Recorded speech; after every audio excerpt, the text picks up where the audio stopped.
이 설교를 준비할 때 가장 많이 고민하는 것 중에 하나가 이 설교의 제목을 짓는 거예요.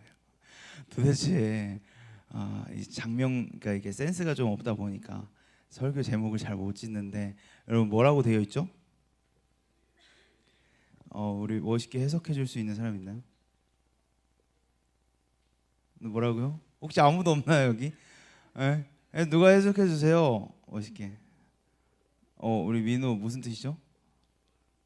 네, 네가 이것을 믿느냐. 오늘 본문의 마지막에 예수님께서 우리 마르다와 마리아에게 이르시는 말입니다. 여러분, 제가 먼저 얘기를 좀 하고 시작할게요. 오늘 말씀은 좀 길어요. 지난주엔 짧았잖아요. 지난주 거 시간까지 좀 땡겨서 길게 할 거예요. 지난주에 우리가 부활전도 나가서 와서 참 기쁘고 감사한 시간이었습니다. 그런데 부활의 의미를 또 기쁨을 전하는 것도 중요하지만 우리가 부활의 의미를 제대로 알고 그것을 우리가 받아들이고 아는 것이 참 중요하다라는 생각을 전도사님이 하게 되었어요. 그래서 부활절이 지났지만 항상 우리가 사모해야 할 것이기 때문에, 기억해야 할 것이기 때문에 오늘 부활에 관련하여 다시 한번 말씀을 전하기 원합니다. 여러분께 몇 가지 질문을 드리면서 확인하고 제가 지금부터 하는 말들이 진실일까 거짓일까 한번 생각해 보시면 좋을 것 같습니다. 여러분, 우리는 보는 눈을 가지고 있습니다. 눈이 몇 개죠? 눈이 2개죠. 강아지도 고양이도 새도 고래도 모두 2개의 눈을 가지고 있습니다. 그럼 3개 이상의 눈을 가진 동물이 있을까요? 여러분, 3개 이상의 눈을 가진 동물이 있을까요? 쉽사리 대답하지 못하시네요.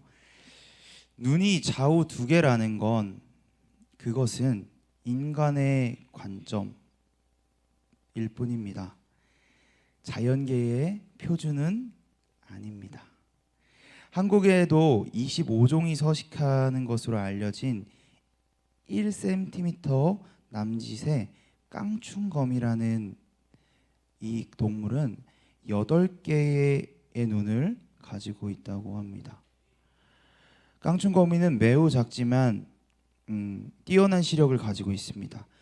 중앙 눈이 패턴과 모양을 인식하는 동안 보조적인 이 나머지의 눈들이 대상의 움직임을 추적합니다. 그래서 길이가 불과 몇 센티에 불과하지만 이 눈은 소형의 견의 눈처럼 예리하고 선명하게 세계를 볼 수 있습니다. 여러분, 아까 눈이 몇 개라고 제가 물어봤을 때 2개라고 여러분들은 자신 있게 대답했습니다.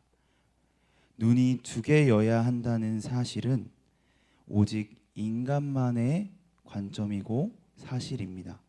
왜냐하면 우리가 2개이기 때문이죠. 8개의 눈이 많다고 느껴지시는 분이 혹시 있으십니까? 그렇다면 불판에, 여러분 혹시 조개구이 좋아하세요? 찬이가 격하게 고개를 끄덕이는데, 그 흔한 조개구이 중에 가리비라고 있습니다. 여러분 혹시 아시죠? 가리비는 눈이 몇 개가 있을까요? 혹시 눈이 하나 있다, 손 들어보실래요? 0개, 눈이 없다. 0 있네요. 2개 있다. 네, 이제 눈이 몇 개가 있냐면, 믿기 어렵겠지만 가리비에도 눈이 있습니다. 몇 개일까요? 6개? 300개? 비슷했습니다. 200개의 남짓의 눈이 달려 있다고 합니다. 이 눈은 대단히 정교해서 정면부터 후면 그리고 측면까지 달려 있고 앞뒤 상황을 한 번에 볼 수 있다고 합니다. 그래서 가리비는 이 시력을 이용해서 캐스터네츠처럼 탁탁탁 껍데기를 열었다 닫으며 자신의 적에게로부터 도주를 하며 헤엄쳐 도망갑니다. 한 가지만 더 이야기해 볼게요. 이번에는 소리입니다. 소리. 우리는 목소리를 내어 소통합니다. 여러분, 몇 미터 거리에 떨어져 있는 사람까지 우리는 소통할 수 있을까요? 100m 밖에 있는 사람과 소통을 할 수 있나요? 물론 목소리가 큰 사람이라면 소통이 가능할 수 있겠죠.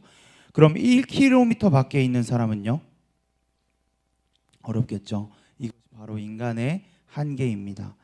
다른 동물이라고 혹시 다를까요? 강아지도 고양이도 새들도 마찬가지겠죠. 그런데 이것은 사실 인간만의 사고입니다. 고래가 초저주파를 이용하여 소통한다는 사실은 잘 알려져 있는 사실입니다. 참고래라고 하는 이 참고래는 참고래의 울음소리는 1km도 아니고 100km도 아니고 2만 km를 간다고 합니다. 광활한 바다에서 이 고래는 미세한 소리로 멀리 있는 고래들과 이야기할 수 있다는 것을 추론이 가능합니다. 바다는 그야말로 고래의 소리로 가득한 공간인 것이죠. 이 이야기들은 제가 앞서 한 이야기들은 에드 용이라고 하는 저자가 기록한 이토록 놀라운 세계라는 책에 기록된 내용입니다.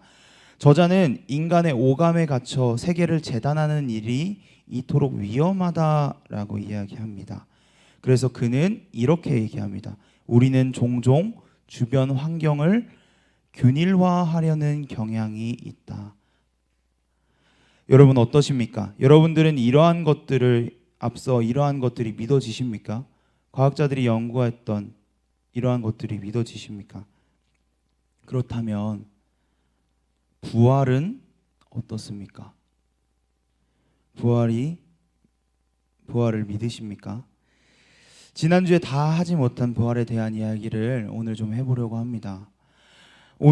우리가 오늘 두 구절만 함께 읽었지만 오늘 본문에는 예수님과 세 사람이 등장합니다. 죽은 나사로와 그의 가족 마르다와 마리아가 등장합니다. 마르다와 마리아는 나사로의 장례를 치르고 있었습니다. 그리고 많은 이들이 그들을 위로하러 왔습니다. 그러던 중에 예수님께서 오신다는 이야기를 듣고 그의 언니 마르다는 예수님을 맞이하러 나갑니다. 그러고 묻습니다. 21절인데요.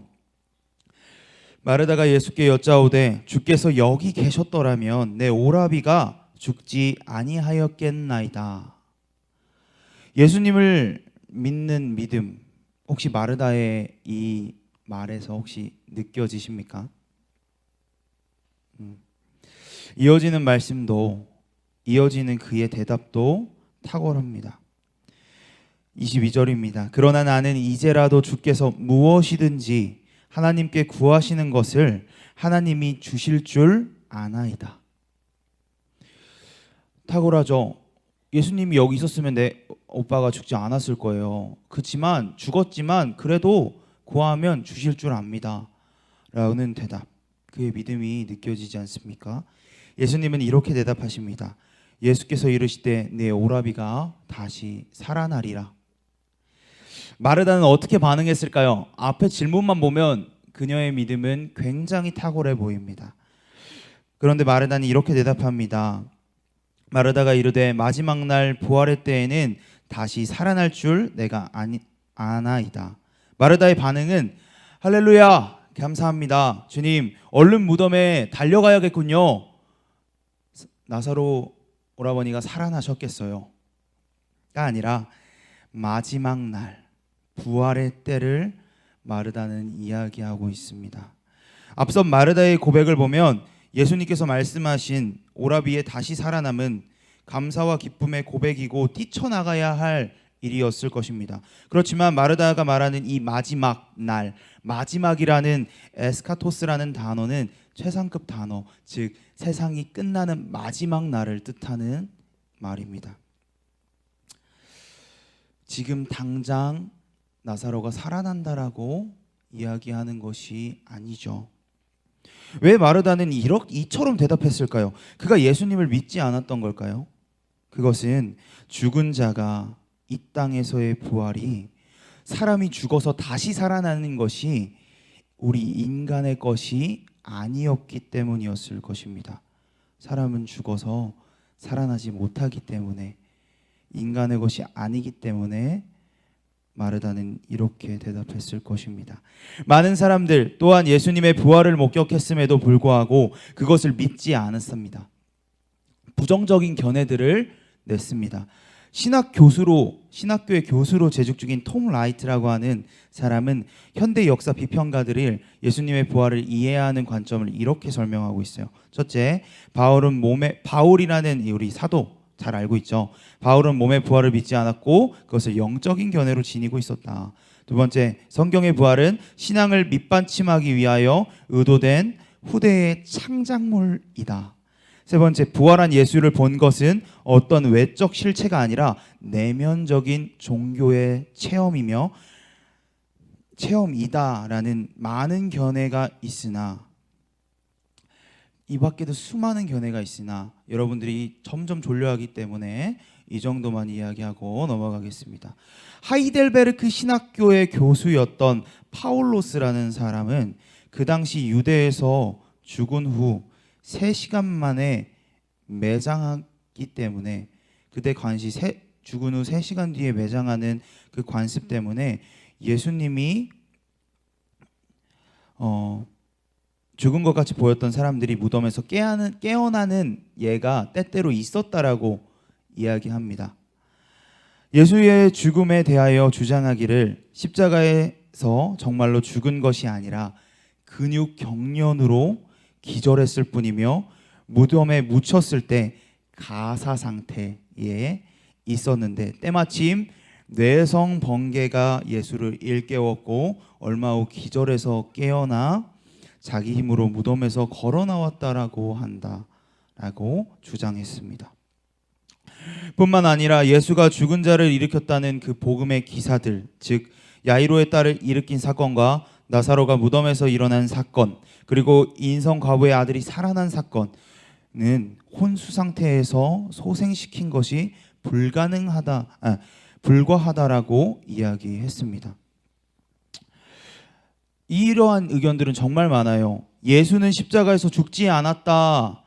토리노 성의가 밝히는 부활론의 음모라는 책이 있습니다. 거기서 아리마대 요셉이라는 사람이 예수님의 시신을 가지고 장례를 치릅니다. 그의 동료들이 십자가에 달린 예수를 구출하기 위하여 예수님을 가사 상태에 빠지도록 계책을 세웠다라고 이 책은 주장합니다. 십자가에 달린 지 3시간쯤 되었을 때 의도적으로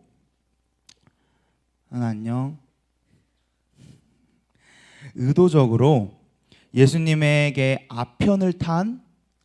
여러분 아편 아시죠? 아편을 탄 포도주를 마시게 하여 혼수 상태에 빠지게 하고 그들이 예수님을 매장한다고 속여 무덤으로 데려가 안치한 다음 성경 속의 모략과 침량을 가지고 간 것은 가사 상태에 빠진 예수님을 회생시키기 위한 의약품이었다라고 주장합니다. 많은 이들, 심지어는 신학자들조차도 이렇게 이야기합니다. 여러분, 그래서 바른 복음, 바른 진리를 듣는 것이 굉장히 중요합니다. 하지만 예수님의 죽음에 대해 부인할 수 없는 역사적 근거는 성경에서부터 시작합니다. 신약 성경은 예수님의 죽음에 대해 일률적으로 증언하고 있습니다. 성경 외에도 초대 유대 기독교 공동체, 초대 교회들은 예수님이 십자가의 처형을 당했다는 사실을 부정하지 않고 그대로 받아들입니다. AD 58년경에 로마에 보내는 편지를 보면 예수는 우리의 범죄 때문에 넘겨졌습니다 라는 기록과 갈라디아 지역의 교회들에게 보낸 편지의 기록을 보면 기록과 여러 가지 신약 성경의 본문들이 일률적으로 그 이야기들을 하고 있습니다. 초대 기독교 공동체의 가장 핵심적인 교훈과 메시지와 신앙 고백, 그것이 기독교의 태동과 전파의 결정적 이유였습니다. 만약에 이들이 예수를 실제로는 유대의 독립을 위해 싸운 그저 혁명투사였고 반역자로서 십자가형을 당했던 사람이라고 이야기했다면 그들은 목숨을 걸고 그들의 삶을 바치지 않았을 것입니다. 많은 역사가들도 예수님의 부활에 대해서 이야기합니다. 유명한 역사가인 요세포스와 타키투스라는 사람은 그의 책에서 그는 메시아였다.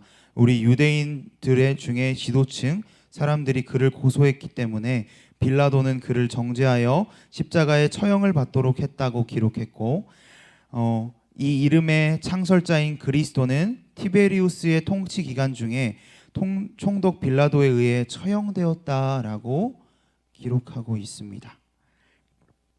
여러분, 역사학자 그리고 성경들도 이렇게 이야기하고 있습니다. 그럼 의학적으로는 어떨까요? 여러분, 과학, 이성 좋아하잖아요. 그래야 믿음이 가잖아요. 의학적으로는 어떨까요? 미국 방사능학회가 공인하고 미국 국립보건원 소속 전문의로 활동 중인 알렉산더 메드릴이라는 박사가 있습니다. 그 박사가 예수님께서 마지막 만찬 후로부터 십자가에서 죽을 때까지 느꼈을 고통과 죽음에 대해 의학적이고 과학적인 방법으로 논증하면서 예수님께서 돌아가셨다는 사실을 의심할 수 없는 사실이라고 이야기하고 주장합니다. 예수님께서 받은 태형, 그 채찍은 보통 대개는 39개의 가닥으로 이루어져 있습니다. 그런데 그냥 채찍으로만 이루어진 것이 아니라 그 안에 쇠구슬이 박혀져 있습니다. 그 쇠구슬이 박혀져 있는 그 잔인한 형별로 날카로운 채찍을 맞으면 심지어는 척추의 일부가 드러나기까지 한다는 사실을 이야기합니다. 많은 사람들이 그 태형 때문에 십자가를 짊어지고 가는 과정 중에 십자가에 달리기도 전에 죽었다라는 사실을 백사는 이야기하죠. 또한 십자가에 여러분 예수님께 손과 발에 못을 박히시죠. 여러분 손이 어디라고 생각하십니까? 여기. 근데 당시 이 성경을 기록한 단어 언어는 그 손이라는 것이 손바닥과 손목을 구분하지 않는 단어였어요. 그래서 사실은 손바닥에 못이 박힌 게 아니라 손목에 박았을 것이다 라고 이야기를 해요. 왜냐하면 십자가에 손바닥에 하면 이 손바닥이 약하기 때문에 그 무게 때문에 결국에는 위로 올라와서 십자가에 달릴 수 없다는 것이죠. 그래서 손바닥에 못을 박았을 것이다 라고 이야기를 합니다. 그런데 그 손바닥은 여기 이 손바닥 이 손목은 어떤 곳이냐? 신경의 중추들이 지나가는 곳이에요. 그렇기 때문에 이곳에 못을 박은 경우 가장 큰 신경이 완전히 파괴된다고 박사는 이야기합니다. 그 외에도 호흡 신독증, 혈안증, 저혈량 쇼크 등 예수님께 저는 많은 이유로 그 죽음이 죽음일 수밖에 없다라고 이야기합니다. 저보다 좀 더 신빙성 있게 혹시 궁금하신 분들은 우리 장로님께 한번 여쭤보면 좋지 않을까 싶습니다. 네, 예수님은 분명히 돌아가셨습니다. 네, 분명히 돌아가셨어요. 그렇다면 부활은 어떨까요? 여러분, 사람이 죽으면 어디에 묻히죠? 네, 딱 무덤에 묻힙니다. 당시 예수님은 돌무덤에 그 시신이 안장되었습니다. 바로 이 무덤, 이 빈 무덤이 바로 예수님의 부활을 증명하는 역사성입니다. 성경은 일요일 아침 안식 후 첫째 날에 무덤이 열려진 채 예수님의 몸이 무덤 안에 없었다는 사실을 알려주고 있습니다. 로마 당국은 예수님의 제자들이 그의 시신을 훔쳐갈 것을 대비하여 그 무덤을 큰 돌, 매우 큰 돌로 봉인하고 군사들을 배치하여 지키고 있었음을 알 수 있습니다. 하지만 그럼에도 무덤은 열려 있었고 비어 있었다는 것을 성경은 이야기합니다. 빈 무덤 자체는 여러분 지극한 사실입니다. 왜냐하면 이 예수님을 부인하고 반대했던 1세기 유대교 반대자들도 받아들인 사실이었기 때문입니다. 왜냐하면 제자들이 예수의 시체를 훔쳐갔다라고 그들이 주장했기 때문입니다. 결과적으로 예수님께서 정말 부활하셨는지 정말 시체를 가져갔는지에 대한 것은 지금으로서는 알 수 없지만 결과적으로 그 무덤은 확실하게 비어 있었다라는 사실입니다. 무덤은 비어 있었습니다. 하지만 시신을 도적질한 것은 말이 되지 않겠죠. 마태의 기록을 보면 유대 장로들은 무덤을 지키던 군인들에게 돈을 주면서 그들이 자고 있을 때 도적질을 했을 것이다 라고 이야기합니다. 그러나 반론을 제기한 독일의 신학자인 라이미루스는 여러 가지 이유로 이것이 말이 되지 않는다라고 이야기합니다. 도둑들이 굳이 예수님의 시신에서 예수님을 덮고 있던 세마포를 벗긴 후에 거기에 놓고 갔겠느냐? 모략과 옷을 왜 무덤에 놓고 갔겠냐? 그것이 짐이 될 터인데. 두 번째, 당시 두려워 도망쳤던 제자들이 예수님이 십자가에 달려 죽는다고 하니까 도망쳤던 제자들이 감히 이러한 시도를 했겠느냐? 왜냐하면 당시 무덤에서 시신을 훼손하는 것은 사형에 해당하는 범죄였습니다. 죽기 무서워서 도망갔던 제자들이 예수님의 시신 챙기로 다시 돌아왔겠냐는 것입니다. 마지막으로 이것이 사실이라면 집단 사기극일 것인데 많은 사람들이 공모한 사기극들을 보면 대부분 그리 오래가지 못합니다. 왜냐하면 언젠가는 공모자 중 한 명 일부가 배신하면 그 전모가 폭로되기 때문입니다. 이 사기극을 유지하기 위해서는 무수히 많은 예수의 추종자들이 목숨을 걸었다라는 이 상상은 사실상 불가능하다고 라이마루스는 이야기하는 것이죠. 이런 논리적 근거 외에도 당시 무덤의 약탈 죄에 대한 나사렛의 칙령이 있었어요. 법이 있었어요. 이것이 세워진 연도는 그 이전에 전혀 없었다고 할 수 있는데 주 45년경부터 세워지기 시작한 것과 당시 천하게 여겼던 여성의 증언들이 그 증거라고 할 수 있습니다. 당시 여성들이라는 존재 자체는 굉장히 무익한 존재들로 여겨졌습니다. 사람 취급을 받지 못했어요. 그래서 법정 증인이 될 수 없었습니다. 그 말의 신빙성, 힘이 없는 존재로 여겨졌기 때문이에요. 그런데 성경은 여성들의 증언을 부활의 첫 목격으로 이야기하고 있습니다. 만약에 이것이 후대에 만들어진 전설이었다면 남성 제자들인 베드로나 요한 같은 사람들이 무덤에 발견한 것으로 꾸몄을 것입니다. 왜냐하면 그들은 많은 이들의 지지를 받았고 남성이었고 말을 잘하는 사람들이었기 때문이죠. 하지만 남성 위주의 가부장적인 전통에도 불구하고 부활의 최초의 목격자들은 여성들이었다는 사실을 꾸밈없이 성경은 이야기하고 있습니다. 또한 분명하게 이야기하는 것은 예수님은 제자들과 500여 명의 증인들에게 자신을 직접 나타내십니다. 많은 사람들에게 착각을 일으킬 수 없는 대낮에 나타나셨고 음성을 듣고 또 만져보게 하심으로 자신의 부활에 대한 가장 확실한 증거를 주셨습니다. 여러분, 예수님의 부활을 목격하기 전에 제자들은 예수님을 부인하고, 여러분이 잘 아는 것처럼 베드로는 예수님을 3번이나 부인하고 도망갔습니다. 도마는 그 예수님의 그 손목을 만져보기 전에는 예수님이 눈앞에 있음에도 그 부활을 믿지 않았고요. 그랬던 제자들이 예수님의 부활을 목격하는 뒤에 어떻게 변화했을까요? 다 죽기까지 예수 그리스도를 전하고 순교합니다. 제자들의 변화, 그럴 수 있어. 오케이. 뭐 걔네들이야 예수님과 항상 붙어 다니던 애들이니까 걔네 뭐 그게 부활이라도 그럴 수 있겠지라는 타협을 할 수도 있을 것입니다. 그런데 예수님의 부활을 목격한 뒤에 변화는 제자들에게만 일어난 변화가 아니라 당시 유대 사회에도 많은 변화를 일으킵니다. 여러분들이 잘 아는 번제, 소제, 화목제, 속건제, 속죄제 등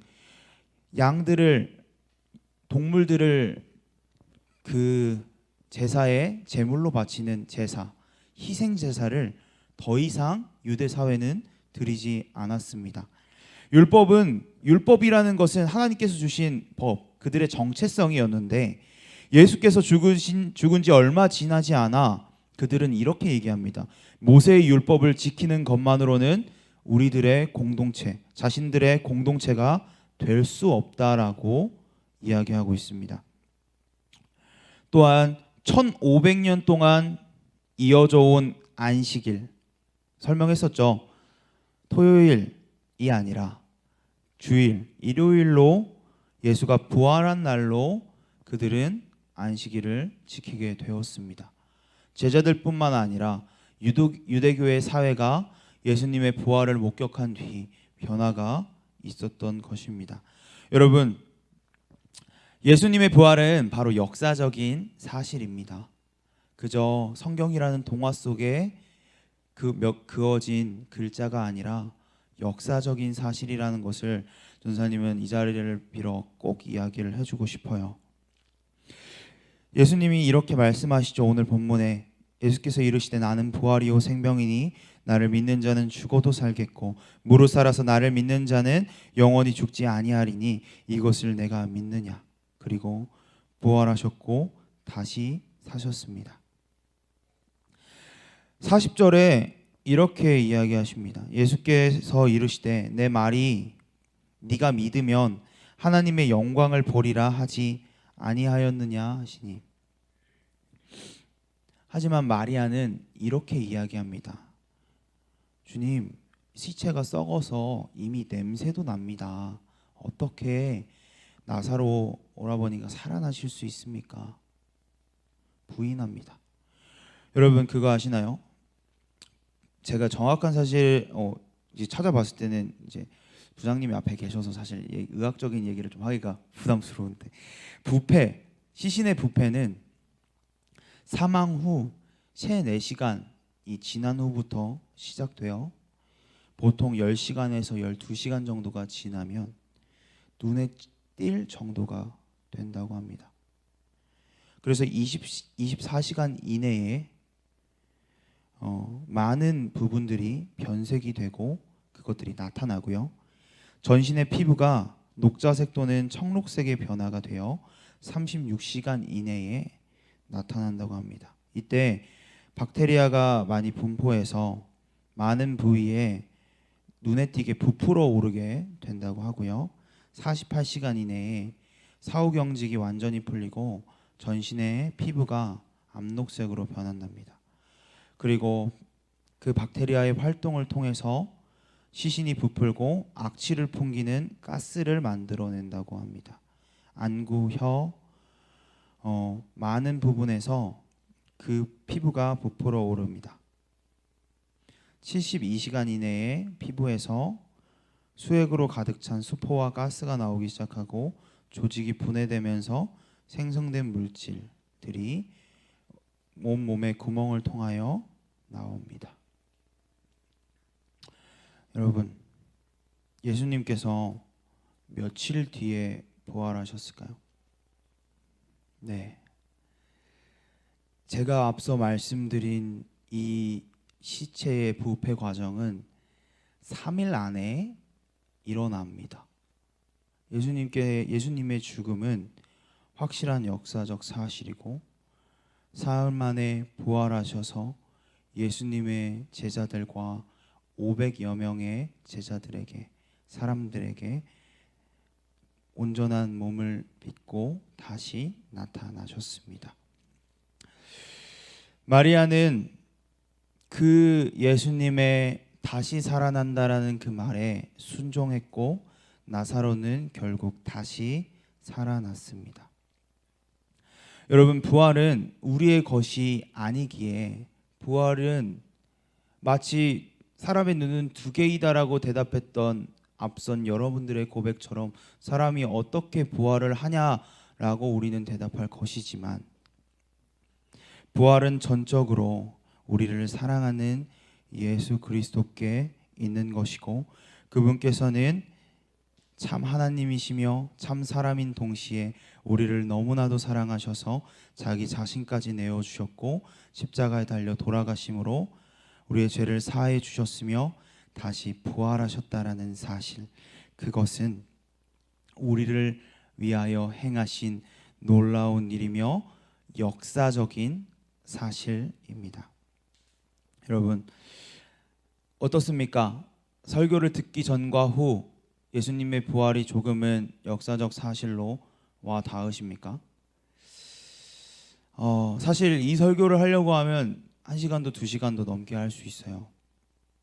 왜냐하면 예수님의 부활이 굉장한 역사적 사실이기 때문입니다. 여러분, 제가 뽑아왔어요. 이게 뭐냐면 부활에 관련된 논문이에요. 이게 하나의 논문인데 이런 논문을 한 5개 봤습니다. 오늘 설교를 준비하느라. 궁금하면, 아직도 믿기지 않는다면 전도사님한테 찾아오세요. 왜 예수님의 부활이 부활인지 제가 조목조목하게 말씀드릴게요. 여러분, 예수님의 부활은 그저 동화가 아닙니다. 정말 설화가 아닙니다. 전설이 아닙니다. 정말 역사적인 사실이고 지금 앉아있는 여러분들을 위해서, 여러분들을 너무나도 사랑해서 하신 일이십니다.